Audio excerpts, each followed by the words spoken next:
And thanks for tuning in to High TV Cameroon at this point in time on our very special program, Coronavirus or COVID-19.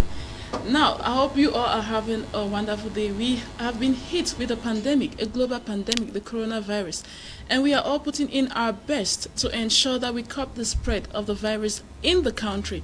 Now, so far, we have a total of about 2 million cases worldwide, and Cameroon is getting to about 1,000 cases here in the country. I mean, it's a call for concern. We are putting in our best to ensure that we give you the right information in order that you stay informed, stay connected, stay educated on the coronavirus pandemic.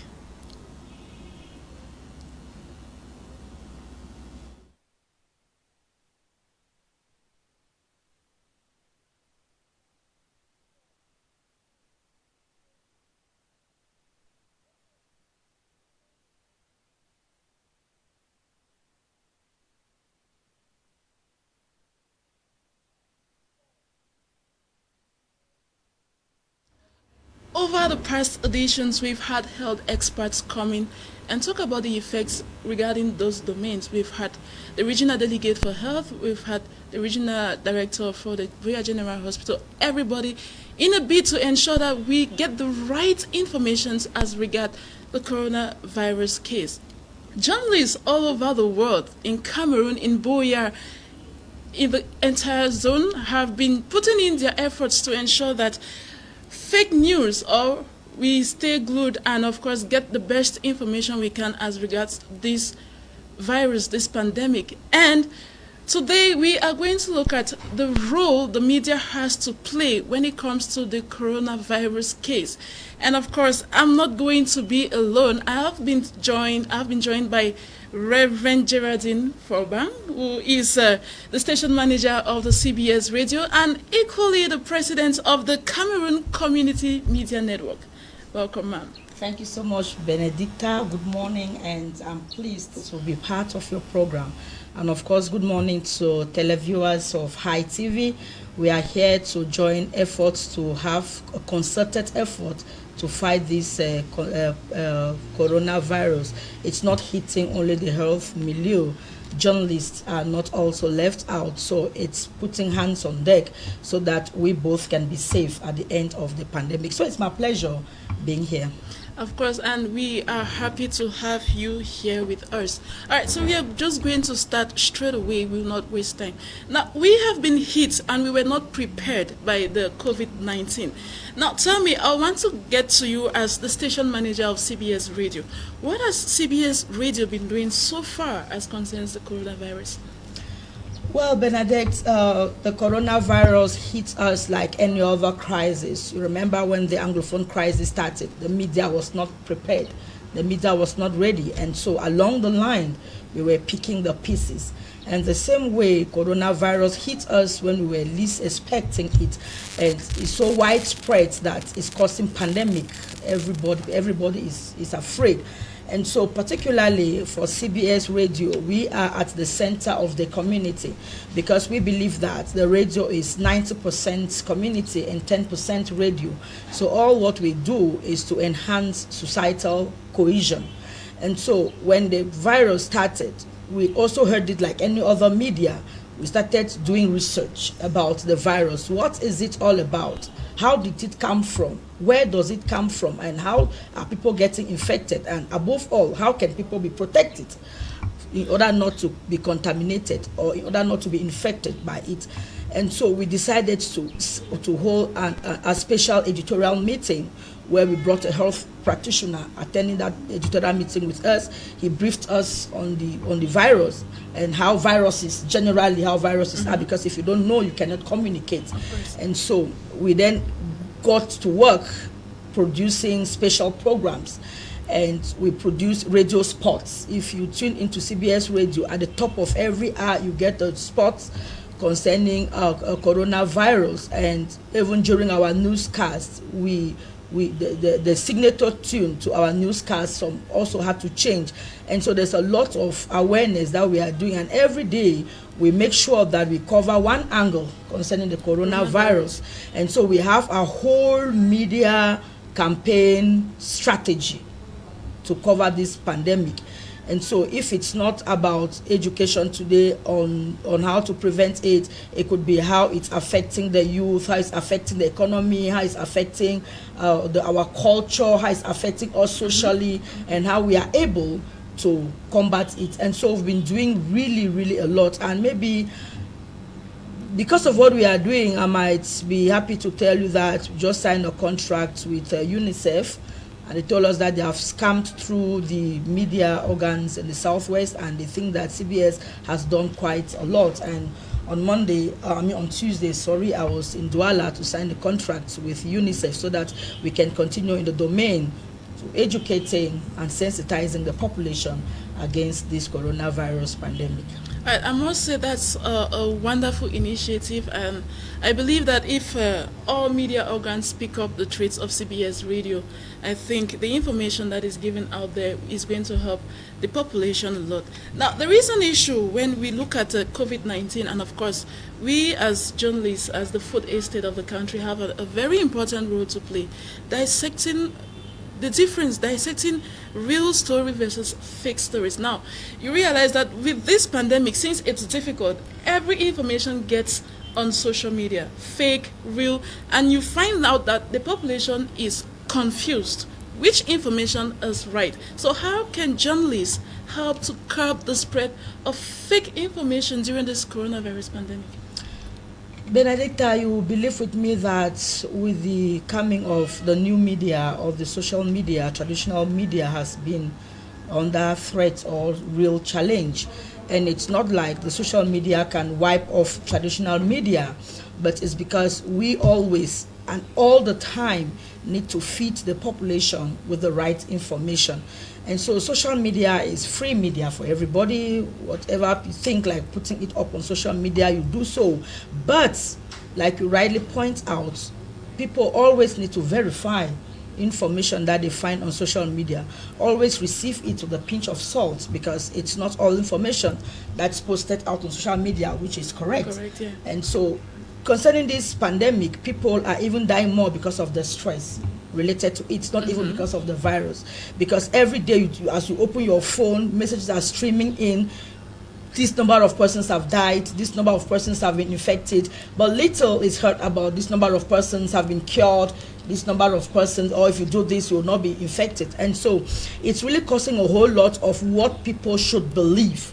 And this is where the traditional media comes in. And this is my entry point. The first thing is that journalists need to understand, first of all, the language of the virus. Because if you don't understand the language of the virus, you'll not even be able to communicate well. What is coronavirus? What is COVID-19? What is the new coronavirus? All of these are supposed to know what is an epidemic, what is a pandemic, you know. So we, first of all, need to understand that very well, so that even if we want to post something on social media, they might see some small difference with your own write-up. Then certainly people know that, no, this person is informed. I remember, if you are not informed, then you are deformed. And so concerning fake news, there are lots and lots of fake news. Not only fake news, also myths. You know that myths. Some people believe that it does not even exist. Actually, it's a point I've witnessed where I had to talk to this lady, and she was like, it's not even real. I don't believe in it. That thing is not real. It's a scam by the government. Now, when you find people with this mindset, how do you go about struggling to convince them? The first thing is for you to be convinced. Once you are convinced that it does exist, then you can be able to convince some other person. And so let me not take away from this issue of fake news. The first thing I want to send out is that journalists must verify information and make sure that it is not information that is gotten from any channel which is credible. So they should be able to link up with credible organizations that can feed them with information. And even if you cannot link to those organizations, you might know somebody who is linked to such organizations. So networking is very important for journalists to be able to combat fake news, because if it's there on social media and you also don't have the information, the right one to give, you cannot combat it. And how will you have the right one? Is to be able to be connected to people who can give you the right information. Now, coming back to your question on how to convince people that the pandemic exists for real, the first thing is to let the persons know that it is better to prevent yourself, and later on, even if they tell you that it never existed, you should have protected yourself, because life first. And what if you expose yourself with the pretext that the pandemic does not exist, and you're contaminated, you lose your life? There are no two lives. So the first thing is to let the person know that he or she has a life to live, and that life is just one. And so whether corona or no corona, you need to protect yourself. Once they say protect yourself, you just need to protect yourself. And you know that prevention is better than cure. If at all you even have the cure. So prevention is better. So to stay alive is the first thing that you need to make those kind of people to know. Because there are some people who don't even have a value for themselves. They don't even know why they are living. And so they don't care, they don't bother. But even if you don't know why you are living, maybe others are dependent on you. Yes. So you also need to be very careful.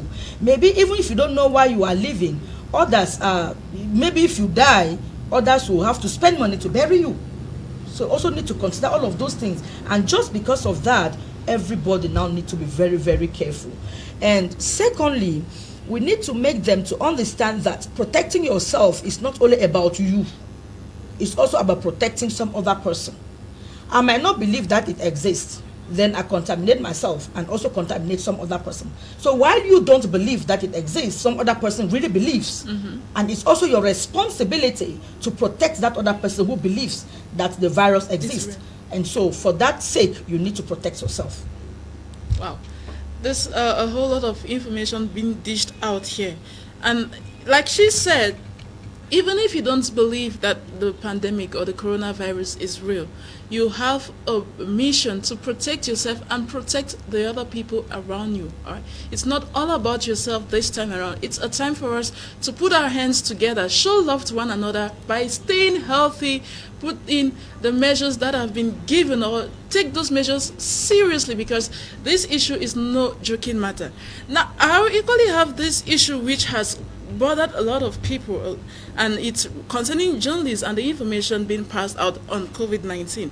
Now, a lot of people say that the constant reporting of the coronavirus pandemic causes more panic, and maybe journalists at one point in time should limit the way they give out information regarding this. I mean, from the way their write-ups and everything else, people say it instead makes them to fear rather than even believe that this is real. How do we go about this? What is your advice to those doing that?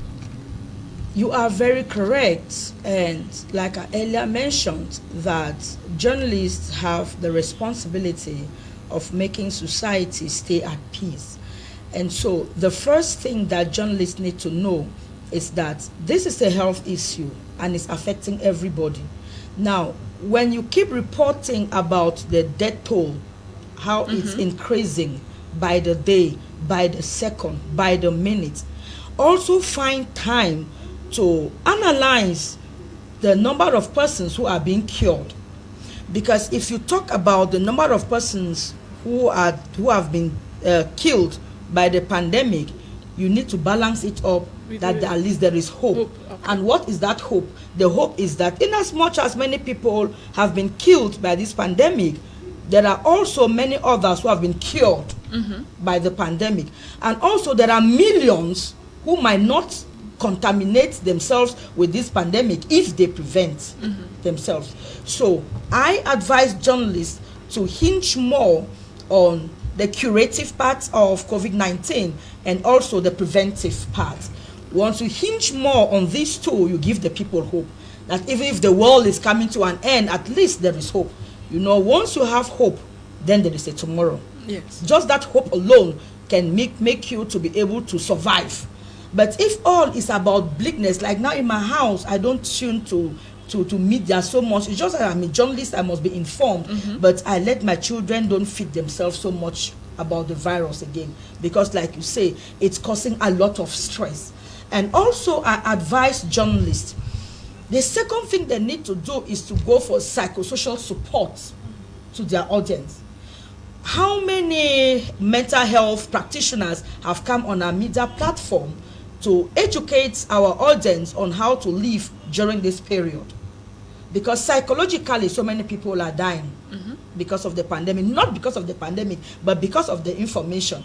So I advise journalists to always go in for mental health experts to give education on how people can live at this particular time. How can people distress themselves?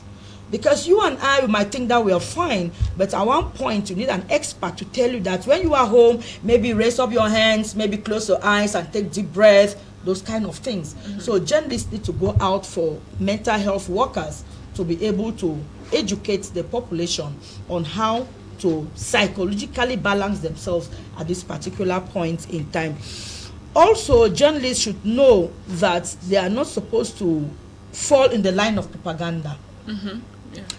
There's a lot of propaganda from different governments, and so the journalists should be able to know that they should not fall into propaganda, but be able to dish out the rightful information, balancing it up with how the population or how their audiences or listeners could also receive this information concerning the virus, and then being able also to have an adequate information on how to stay healthy and how to prevent themselves. I think if we are able to balance our information like that, they will be providing psychosocial support for our audience. Yes. Wow. Thank you very much.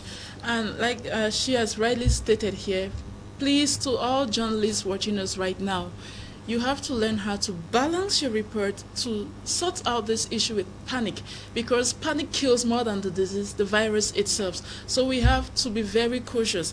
Now, since the outbreak of this pandemic and the rumors that there have been some cases in the Southwest region, the governor of the Southwest region, Bernardo Kadiabila, held a crisis meeting where he called journalists to attend and, of course, brief them on how to go about this entire cycle. Now, journalists have been doing a lot, but I would like to get it from you, Reverend. What is your evaluation so far on the coverage of COVID-19 by journalists? That's a beautiful question, and like I said earlier, it's a crisis, and journalists also need to come out with strategy to be able to cover the crisis. You know, desperate measures, desperate solutions, desperate times call for desperate measures. And so I think, by my evaluation, especially as many journalists within the Southwest, I'll talk within the scope of the Southwest, many journalists within the Southwest region are members of the Cameroon Community Media Network. And so we are not so hot about breaking news. We are not so hot about putting people into panic, because you know what other people might do. The first thing is that they send panic and fear to the people. So by my assessment, journalists are doing a great deal. They are doing a great job, a commendable job, because they too are on the front line. And so they also need to protect themselves. So even if they risk themselves going out on a daily basis to source for news, then they are doing a great job. And so you discover that if you actually listen to the media organs within the Southwest, you will not get information that is so threatening. Yes. The information that really threatens the community is from the social media. So I want to think that journalists within the Southwest are doing a very commendable job, though it is not at 100%. We still need to push further. And if many of them, even those who are not peace journalists, if they have listened to what I said, that they should be able to balance up the news by bringing in those who have been healed, by bringing in preventive measures, going to the communities. If there are no wash hand machines, you go to the mayor or you go to the quarter head and say, there is no wash hand machine here. How do you intend to protect your community? If the journalist is able to write a report on that I went to this area, there's no wash hand machine, the people of this area are prone or they are at risk of contaminating this virus, I think that they are still doing more. So those are areas now that I'm saying that though they are doing a great job, it's not yet complete. It's not yet at 100%. Okay. And so a little bit of effort, I think that we can be free. Pick up. All right. So since we are looking at what journalists have been doing so far as the COVID-19 pandemic is concerned, let us look at what the Cameroon Association of English-Speaking Journalists, Boya chapter, carried out that's over the weekend. They did some activity sensitizing the population on the existence of the virus and equally giving out some donations to some local areas. Let's have that now.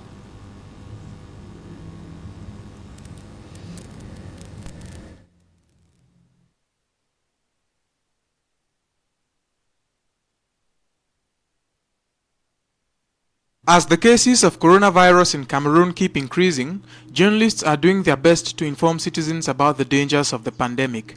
But not everyone has access to the media, so some are unaware how grave COVID-19 is. For this reason, the Southwest chapter of the Cameroon Association of English-Speaking Journalists, CAMASEJ, felt more robust sensitization needed to be done.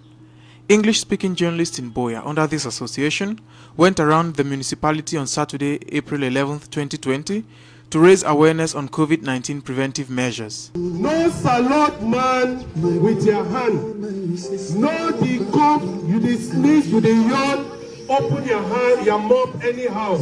Put your apron, find so that the spit will go come over your mouth. It not go for another person. Wash your hand with hand sanitizer. That to the alcohol. If you don't get the hand sanitizer, use a proper. It gets spirit to pass for 70% alcohol. For all time you did, make person be 1 meter or 1.5 meter away from you. Under the guidance of CRTV's Albert Njembonde, the journalists donated washing hand buckets to the populations of Bokwango, the Buitingi market, as well as the My 17 motor park. I want to thank Kamajes for this wonderful initiative. We have been waiting for it. And in fact, the population of Boya, the transporters of My 17, in fact, they are very happy. You can see for yourself with this wonderful gesture from Kamajes. CAMASEJ Southwest ended its COVID-19 campaign, fulfilled by the fact that they were able to create an impact on the lives of those they inform every single day.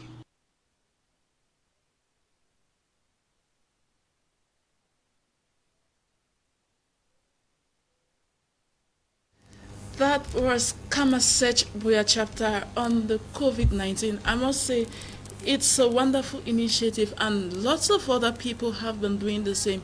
And if we continue with this, I think widespread knowledge on the coronavirus will be given unto the people. What do you think, Reverend Juredi? I really, first of all, want to laud the efforts of CAMASEJ Boya branch, which I'm a proud member of. It's not easy, and it was not even easy to brave it and go out there, because it's also a risk. But that is what it takes to be the mouthpiece of the community. That is what it takes to be the watchdog of the community. That is what it takes to be the opinion leader to the community. You need to do everything to keep the population in one piece and protected, because after, if they are not there, then we are not here, because we are working because there are people to listen to us, there are people to view us. And so it's a laudable initiative, which if other professions could also pick it up and do sensitizations like this, then I think we could really bar the way to COVID-19 in our various localities. And when I talk of other professions, I know that many people are doing it, but like what CAMASEJ did, they went out. It's not only about sitting within the confines, maybe in your radio or in your studio, you know, it's about going out. Because when you meet the people on one-on-one, they can easily understand you and they can better understand the dynamics involved in the pandemic. So I think if all of us put hands on deck, we can be able to bar the way to COVID-19, especially in the southwest region, and why not the entire Cameroon. All right, thank you very much. Let's get on to the next question of the day. Now, it's true that this pandemic hit us unawares. We were not prepared to receive it. Now, we are all journalists, that we know, but reporting reporting during times like this, giving information during times like this is a crisis period. How when we are not prepared, trainings have been going on, yes. I think CCM organized a training session. Aerodev in partnership with LDTV did the same. Now, do you think having just this training is enough, or should more trainings come up to teach journalists on how to report during periods like this? It's not only about training, which I do not think it's not important. It's very important. But the most important is how journalists make use of the information. Because many are there who attend workshops upon workshops, and they rush to those workshops because they know that at the end of the day they could sign transport. And so I'm very sorry to say this, but that's the truth. I run a project, and so I've studied that, and I know that it happens so well with so many journalists. So the first thing is that when these journalists attend these workshops, how do they make use of the information? Of course, it's a health crisis, it's a health pandemic, which has never hit us, at least within our generation. Yes. And so if you don't know how to go about it, you cannot be able to go about it. So journalists need to be trained. And that is why the Cameroon Community Media Network on the 3rd of March, 3rd of April, we organized a workshop on journalists to train them on the media and COVID-19. How can they go about covering it? What are they supposed to know about the virus? And what are they supposed to let their audience or their listeners or their readers to also know about the virus? So I think that trainings are most important. And of course, international community and donor groups, they are open. Just yesterday, I received a link to apply for funding from Google. Google is funding local media on how to cover COVID-19, because if you also get the information and you don't have the resources, it's a very big challenge also. So we need to look at all of this information and availability of resources, and then sending out the information. And if journalists are able to have all of these, then I think that they can be able to communicate effectively and efficiently. If there's a deficiency somewhere, then the journalists will not be able to communicate. And where can this deficiency come from? It can come from the aspect of not knowing what to communicate, then you will not communicate well. You could also know how to communicate, how to help people, but you don't have the available resources to do that, and you also have a deficiency. So I think if the two come together, then we can say we shall have a 100% media response to the COVID-19 coverage. All right. Now, you made mention of the fact that maybe journalists at one point in time might not really make use of this training. Now, you as the president of Cameroon Community Media Network, you organized the training. How then do you ensure that those who take part in these trainings actually do what they are told to do? You know, the Cameroon Community Media Network, we are hinged on peace journalism. We want to do a paradigm shift from traditional or conventional journalism or conventional reporting to crisis-sensitive reporting, where you have that social responsibility to your community.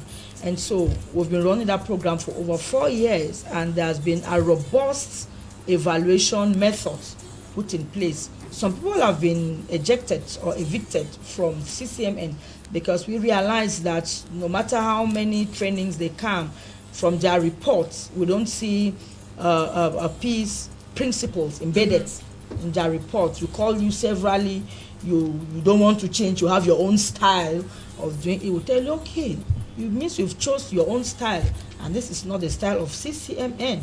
And so there are a couple of persons whom I have removed as president, that you no longer belong to CCMN. And so we have this robust measuring and evaluation tool put in place, where when they come the next time, we need to evaluate what did you do at times, or bring in their programs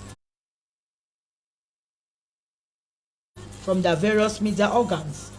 We listen to the programs, we give a critique to the programs, and at one point we also produce general programs and we give to them to go and play it in their various media organs. So all in all, it's about conscientizing the journalist to know that once you are a journalist, it's not only about making your name become famous, because you can also be famous or noted for the wrong things. For the wrong things, yeah. So it's about conscientizing them to know that you need to be famous for the right things. And I also tell them that if you want to be that kind of journalist, they know that money is not part of you. You are not, because if you want to give out the right information the way it is and the way people are supposed to know it, then if you think that you must be rich, then you at that point you go in for sensational reporting, which is no longer in the line of peace journalism. So if you want to become a real peace journalist, which is of course responsible journalism, you need to take yourself out of money. But I know that we can also function without money. Without money. But let money not be your entry point. Once money is your entry point, then everything rotates around money. Then you can even sell the pen because you need money. You can even sell the pen. I love those words. It should be a word for all journalists out there. Don't sell the pen because of money. What you're doing, it's admirable. So you are called upon to inform, educate, and sensitize the public. Now, Reverend Geraldine, before we get into the corporate responsibility of journalists during this crisis period, now, I want us to look at the media as a whole. Now, what's the role of the media as a whole during this crisis period? You know that the media over the time or over years has its role, and even within the crisis, the role does not change. And the role is that of educating, informing, sensitizing. And of course, I don't end within these three. My research has pushed me to know that journalists also need to act as surveyors to the community, what we call watchdog. And so the role does not change, even with the outbreak of the coronavirus. What might change is our response to all this, how we handle all of this, or how we handle, or how we interact with all of this, giving the information, educating the people, giving them time to relax, and then also acting as surveyors of the community. So the role of the media has never changed, and it will not change. Journalists come up and they go, but the role of the media does not change. With the crisis or without the crisis, the role of the media is never changing. But journalists need to change the way they report. Yeah, so it's us journalists who need to change. Once there is a crisis, we need to adopt strategies. But the main role of the media stays as it is. And I don't think in our generation we might be the ones to change it, but the journalists need to be flexible. That once there is a crisis, they need to be flexible to be able to adapt language, to be able to adapt other strategies that they can be able to cope in order to combat whatever crisis that they have. You know, even with the Anglophone crisis, it was not easy, but now people are reporting about it freely because they understand the language and whatever. It's the same thing too with this health issue. Not everybody too is a health journalist, and so because each pandemic or each profession has its own language, so that's the same too with the health domain. So journalists also need to be trained, and they also need to know exactly how to report, using which words at what particular time. You made mention of a very important word, watchdog. Watchdog of the nation, watchdog of Cameroon, watchdog of the coronavirus pandemic. Now, how do we set our agenda? How does the media set the agenda to suit this period? And what are some of the things the media or the journalists should take into consideration? The first thing is for the media organs or the journalists to ask themselves if they have a strategy, a communication strategy to report about COVID-19. If there is a media organ that does not have a communication strategy, then I think they are not doing it rightly. meaning that you just scatter information left and right, left and right, left and right. But if you have a communication strategy on COVID-19, how you intend your media organ to cover it, then I think that progressively you can be able to go along, and at that point you can also be able to evaluate your own media organ to see if you are going right or you are not going right. Now you ask the question, how can media organs or how can journalists play the part or the role of watchdog concerning this COVID-19? And to be a watchdog is to be able to know which information you're giving out and which information you're not giving out. When are you broadcasting? When are you narrowcasting? And so as journalists, we need to be able to know that if you have this much information, how much of it is necessary for my audience? How much of it can I withhold? And if I should withhold this information, of what good will it be to the audience? That is the most important thing. And secondly, as a watchdog, you need to find out what is the responsibility of the people put in place or administrators around the community. If there is a budget to put a wash hand basin around Bokwango, for instance, or around OIC markets, I'm so pleased with the council of Boya municipality that they have done that way, because when COVID-19 started, that was my first report I did. I said there is no wash hand basin around the market, and just 2 or 3 days I saw a wash hand basin. That's the watchdog role of a journalist. Look at where something is not done, which you know that is supposed to be, and you get towards the people. If you cannot get to them rightly, you do a report. Somebody somewhere will hear and get to the rightful authorities. Even if they don't get to the rightful authorities, you should have done your job.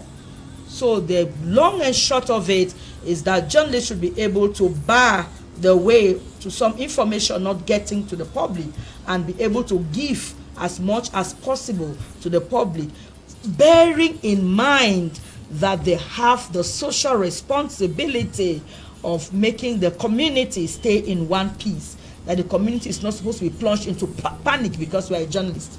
So that to me is the most important part of the watchdog that journalists are supposed to do within the context of the COVID-19. All right, thank you so much. I think the roles of journalists as watchdogs of the society have been so well put by Reverend Mrs. Geraldine Fobang. Now we have been joined by Mr. Yannick Funky, Editor-in-Chief of High TV Cameroon. Welcome, sir. Thank you very much, Benita. Thank you very much, Reverend Geraldine. Of course, an ace journalist, putting the nail on the right spot. In fact, I felt so enticed with the exquisite words she's been putting, and it moved me a lot. I thought I could join and maybe put the final words, which of course would drive this narrative to the right direction. All right, so you came in and we were about looking at the role of the media houses and journalists. That's the corporate social responsibility. What is the role? What is that corporate social responsibility media houses and journalists should take into consideration or should put in place during reporting COVID-19 cases? Right. So, again, I have to thank Reverend Geraldine for having said so many important things. And of course, very positive feedback, because there are so many journalists who have not been trained, who have not had such privilege as she's had to be trained, and so they are learning a lot. So I want to thank her. Now, talking about the corporate social responsibility of media organs and journalists, it's a very important piece of work, especially during crisis periods like these. The broader sense, corporate social responsibility entails how much you give back to the environment you find yourself after getting so much from that environment. And for media organs, how much you give back to the community after having got their attention that of course is driving your goals and objectives. And in crisis periods like these, we understand that besides the active crisis, there are also very passive crises. The other side, the crises that are born from the main crisis. For the case like COVID-19, we understand that due to the health crisis, we are having educational shutdown, schools shut down. We are also having patients, other patients beside COVID-19 patients being left aside. Other diseases are no longer looked into. What has become of all of them? You know, kidney patients used to have so much attention due to the dialysis kits and all of that. They no longer have such. AIDS patients used to have all of these. They no longer have it. What's the role of journalists in bringing these people back into the limelight? Now they say people should stay in their houses. Farmers no longer go to their farm. How do they fend for themselves? These are some of the things the journalist is supposed to bring back, expose these loopholes, bring them back to reality, and ensure that whoever can lend a hand, whoever is in the authority to make a meaningful decision or change, should eventually add it to that. And certainly, I think that now journalists or the profession is more and more called to question than before, because people are asking many questions and journalists are supposed to provide those questions, either by bringing those who have the resourceful know-how to give the responses, or provide those questions, those answers themselves. And some of these questions, how do our children get to learn during periods like this? Journalists are supposed to make provisions for this. High TV did that. Of course, that is one aspect of corporate social responsibility. For nothing, just that you want children to be gainfully occupied during their days at home, you get to teach them right into their homes, and so many other things. So in a nutshell, I think that journalists have to go beyond borders, beyond their normal orientation, to now get to the field, get to the people who are so worried and worried, and provide for them the necessary solutions to their unquenchable queries. So these are the various things journalists can do, media organs can do, to at least fulfill their corporate social responsibility. And Bernadette, just to add, he's been very elaborate. And earlier I mentioned about the psychosocial support that they are supposed to give to their audience. I think that at this particular time, journalists need to go towards mental health practitioners, bring them on board so that they can craft programs that they can give to their audience in order to support them mentally during this period. That's also part of our corporate responsibility. And also, COVID-19 is affecting us culturally. It's affecting us socially. You know, we are a social being, especially Cameroonians. We are a social being. We are not able to socialize like we were doing before. So now, what can we do in order to still have a stable mind, though we are not able to socialize the way we used to do? So these are areas that we really need to think and then dissect the effects of the coronavirus in the community. If you don't dissect its effects, then you'll not be able to come out with corporate responsibility. Once you dissect the effects of COVID-19 is affecting us culturally, economically, socially, educationally, then you can be able now to find solutions through that cuts across all this. And then if we do so, then I think that as journalists, we are providing a corporate responsibility to the community. Of course, we might not do it all. Other professions and other persons, everybody must put hands on deck. Now, when you talk of journalists putting in their best to ensure that they carry out these responsibilities, we have the government or measures that say stay at home, stay healthy, don't go out, quarantine yourself. How do the journalists go out at this point in time? Are they not putting themselves at risk too? That's a $1 million question which everybody has to dissect and answer it as an individual. Because even me coming on board your program, I'm also a risk, you know. But then, as media practitioners, we cannot staff our audience. We cannot staff the population because media organs, once they shut down, the people get more confused.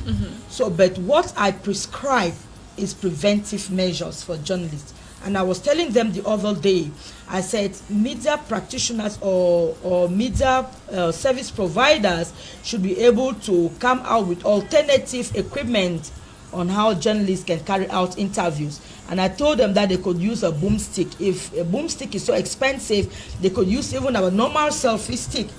We have very good Android phones, which the quality is even way better than many of the recording devices that we have in our various media organs. So I was encouraging them or educating them that they could use a selfie stick and carry out the interview so that they don't get so close to the resource person. And also you could shade your phone with any plastic or even the globes or whatever. You still have the sound. The sound will still be good. And make sure that you yourself, you protect yourself, because even as a journalist, if you die today, media organ continues. Then your family should have lost you. So you need to be very, very protective of yourself. Meanwhile, you also give out information.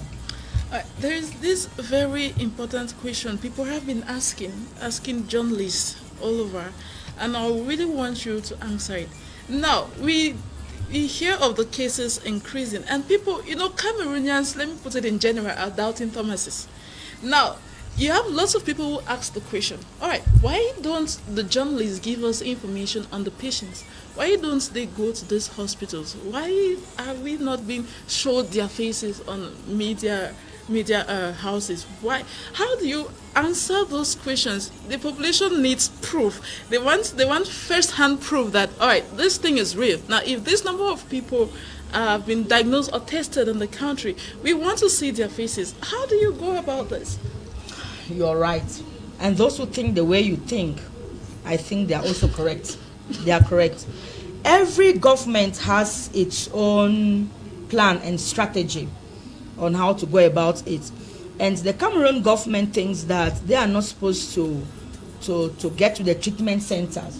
For what reason? I know that is best known to them. But as a journalist, I want to infer that they are looking at stigmatization, that they don't stigmatize the patients. But if you look at other countries, what they are doing, they get into the treatment centers and show the words, and then they shield or they blur all the patients. You don't get to see patients who are miserable on their sick beds. That alone makes people to know that COVID-19 really exists. And if Cameroon government is unable to show us the treatment centers, they only show us the information center where information gets, and then that's all. That's the best we have seen. And this alone adds the worry in the minds of Cameroonians if actually we have COVID-19 cases in Cameroon. And buttressing that fact, the government has decided that they will no longer be communicating about the daily rates. And that is a second issue, which still make people think that the coronavirus does not really exist. But when we started this program, I told you that it is better to prevent yourself, and let it come out that there was no COVID-19 in Cameroon, but you should have protected yourself and stayed alive, than to be headstrong that there is no COVID-19 and then bam, you infect yourself and you die. So as journalists, I think that it is our responsibility to protect the patients. Even like AIDS patients, it's our responsibility to protect them so that we should not x-ray them for fear of stigmatization. That to me is a whole lot of why I think the government is not showing the treatment centers. I don't know why, but I'm just thinking. And as from the journalistic point of view, I think that that's just the reason why they are not showing the patients. But also, like I said, if you watch other media, they show the hospitals. but then they show that the doctors are struggling, but then they don't get to see any patient. But you see the beds, how they are lying on beds. So I don't know why the government decided to do so. If I have to enter into that, I can't really vouch that the government is actually showing recoveries. But I think that the patients themselves are taking that decision of not wanting, because actually the very first patient who recovered from the virus was aired on the state media. The patient was shown going back home and even gave a few words. But other patients don't really want to. I mean, I can even remember that the lady who gave birth, the lady who contracted COVID-19 and gave birth, the government really wanted to make that a story. But because of privacy, that lady didn't accept to face the media to do all of that.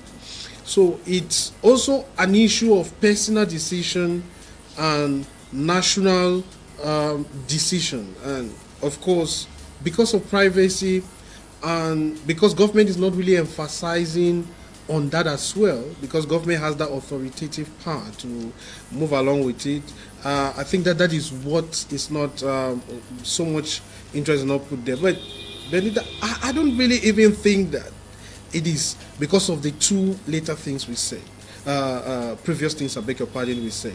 The most thing is journalists don't even have that so much courage. I've not even mounted that courage to go beside a COVID-19 patient. The stigmatization is even, it falls back on many journalists, because I am in a WhatsApp forum with that journalist who carried out the investigation with the first recovery patient. The remarks are not really positive, because even the journalist is not even regarded.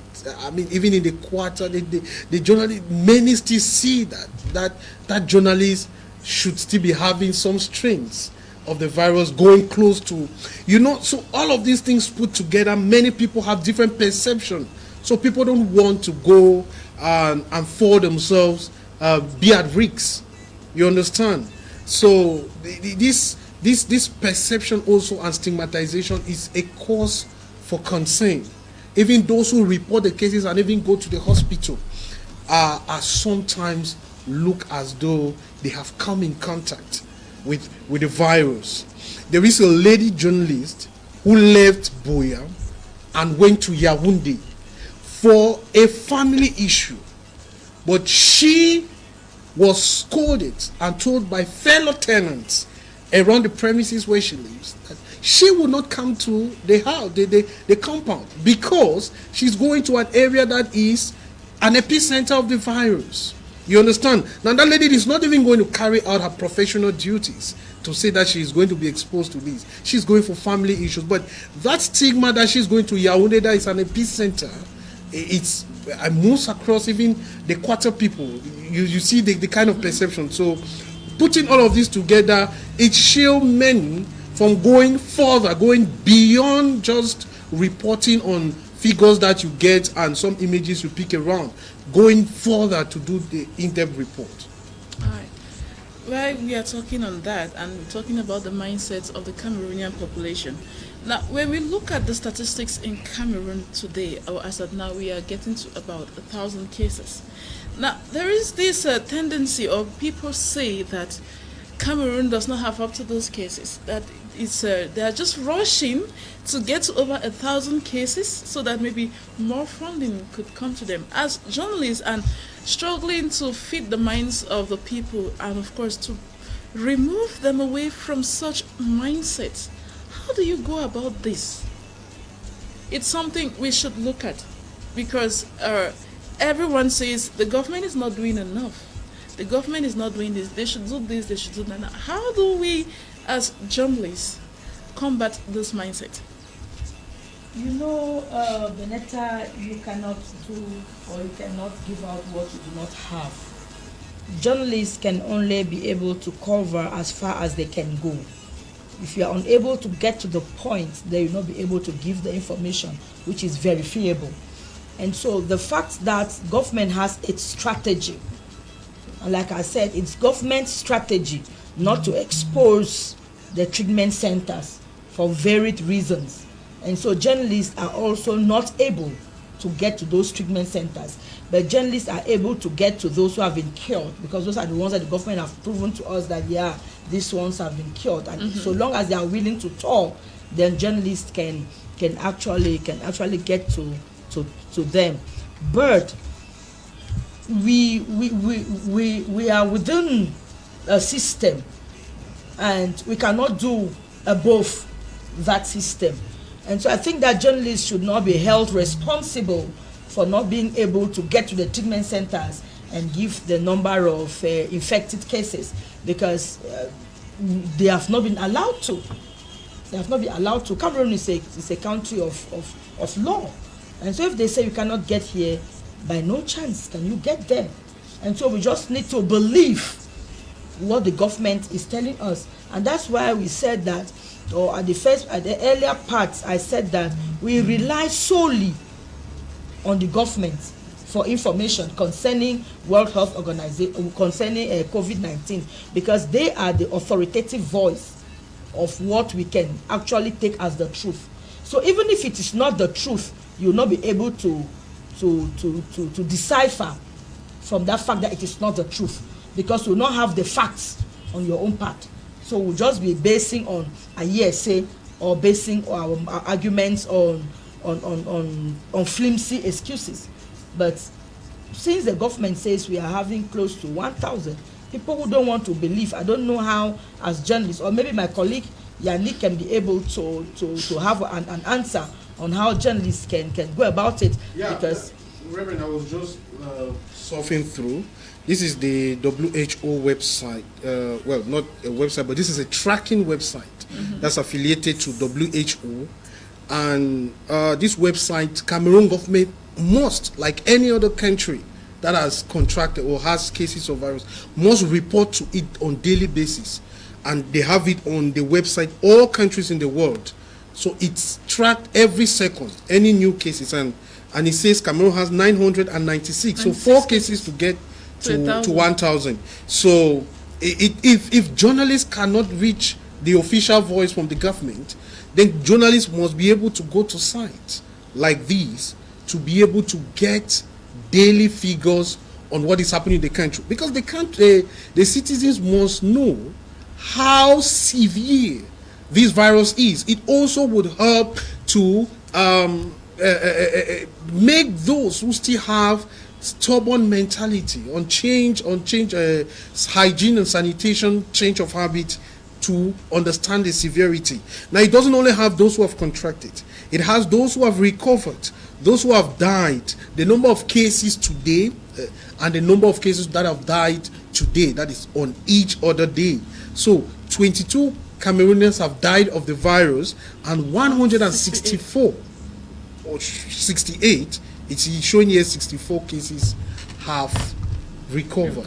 So it gives you even the global figures that stands at 2.1 million people who have contracted the virus, and 147,000 people have died of the virus. So it gives you a universal statistics.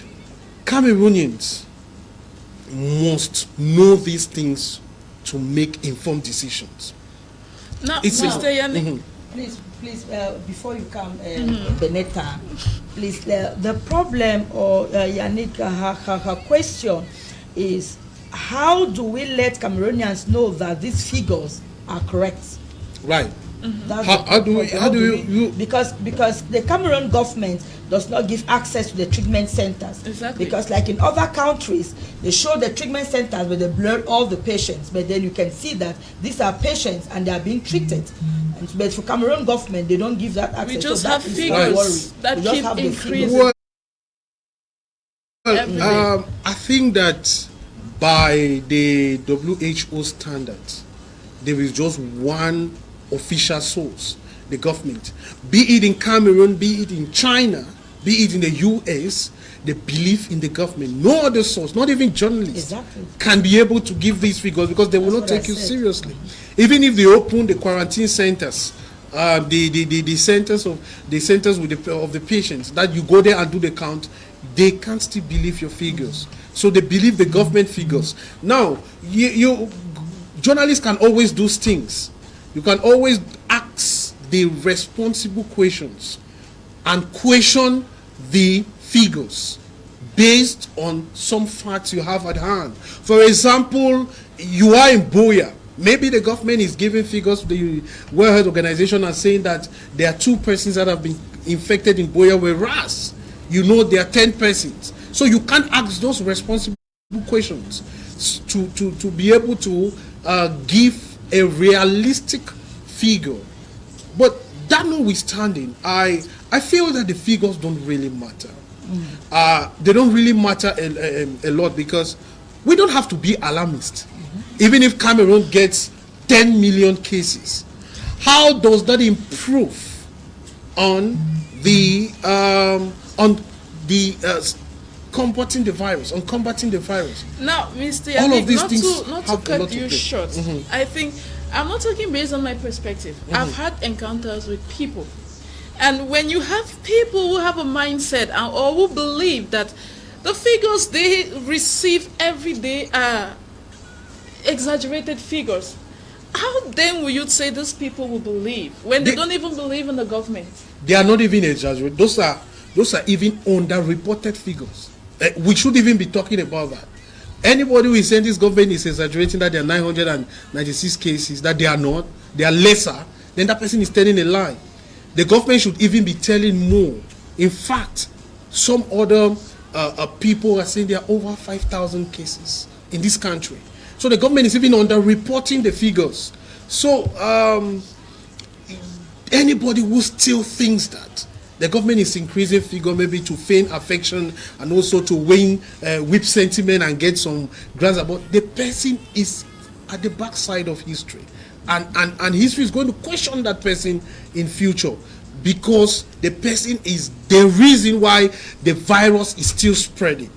We have people who have contracted the virus and they are still staying in their house and infecting other people because they feel that they don't have the virus. So we have to, it brings back this very program into play. What is the role of the journalist in erasing such myopic thoughts from those who are thinking like that, and how to instill, if not imbibe, the realistic thought into the people. So it needs, like Reverend was saying in the earlier part of this program, it needs daily information sharing, daily information dissemination. She says that her entire media organ has reoriented its editorial policy, if not its strategy, in carrying out activities only to give priority to the COVID-19 pandemic. Every other media has that responsibility too. I am sure because of the constant bombardment of information to the population, the mindset has changed. People now run. I don't want to think that because they are asking for some money for face masks, but people are now conscious that they need face masks. And anybody who sneezes with a hand will quickly remove and want to sneeze like that. And even if you sneeze, some other person will say there is something, please don't do that. So that consciousness has been built in the minds of the people, which of course is the modus operandi of every journalist and every society that wants to fight against a crisis. It should be the modus operandi. Every society that wants to fight against a crisis like this. So that social consciousness built, and also that moral check, and also building of peace and hope in the minds of the people are the pack. That is the complete pack that media organs, journalists are supposed to give to the community. Now, Mr. Yannick, while you were talking, you made mention of the fact that journalists should visit sites. Now, there is an issue when it comes to sites.